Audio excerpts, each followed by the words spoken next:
নারী সুরক্ষা সহ একাধিক ইস্যুতে রায়গঞ্জে মিছিল করলো সিপিআইএমএল।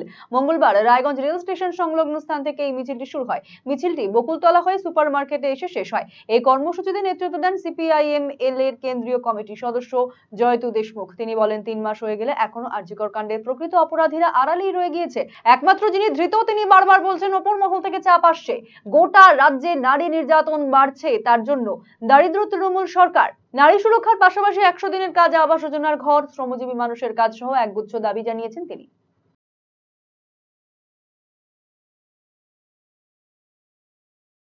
আজকে আমরা দেখছি রাজ্য জুড়ে নারী নিরাপত্তা, নারী সুরক্ষা বিপন্ন। 3 মাস হয়ে গেল আরজিকর কাণ্ডের প্রকৃত অপরাধীরা আজও আড়ালে রয়ে গেছে। একজন যিনি গ্রেপ্তার হয়েছেন তিনি বারবার বলার চেষ্টা করছেন, কিন্তু কোনো উপর মহল থেকে তাকে চাপ সৃষ্টি করে প্রকৃত অপরাধীদের নাম সামনে আসছে না। শুধু আরজিকর নয়, আজকে সারা রাজ্যেই নারী নির্যাতন বাড়ছে। আমরা মনে করি এর জন্য দায়ী তৃণমূল সরকার। ধর্ষকদেরকে, অপরাধীদেরকে তারা আশ্রয় দিচ্ছে। সেই জন্য ন্যায় বিচারের দাবিতে গোটা বাংলা জুড়ে যে জাগরণ, নারী জাগরণ, তার সাথে সংগতি জানিয়ে আজকে আমাদের প্রচার কর্মসূচি। পাশাপাশি আমরা মনে করি ন্যায় বিচার শুধুমাত্র নারী নির্যাতনের নয়। আজকে গ্রামে যারা 100 দিন কাজ পাচ্ছে না তারাও ন্যায় বিচার চাইছে। যারা আবাস যোজনার ঘর 2 বছর ধরে বন্ধ তারাও ন্যায় বিচার চাইছে।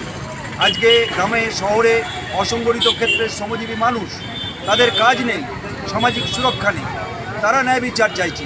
ব্রেকিং নিউজ, আজকের বড় খবর চলে এসেছে পশ্চিম বাংলার কলকাতা থেকে। খোসলা ইলেকট্রনিক্স হয়ে গেছে পশ্চিমবঙ্গের লিডিং রিটেল চেইন। একমাত্র খোসলা ইলেকট্রনিক্সে পাবেন সেরা কাস্টমার সার্ভিস, সেরা দাম আর সেরা ইলেকট্রনিক্স প্রোডাক্ট ডিসপ্লে। আপনিও গিয়ে নিজে অভিজ্ঞতা করুন খোসলা ইলেকট্রনিক্সে। খোসলা ইলেকট্রনিক প্রাইভেট লিমিটেড, ঠিকানা মোহনবাটি বাজার, রায়গঞ্জ। রায়গঞ্জ জেলা আদালতের বিপরীতে।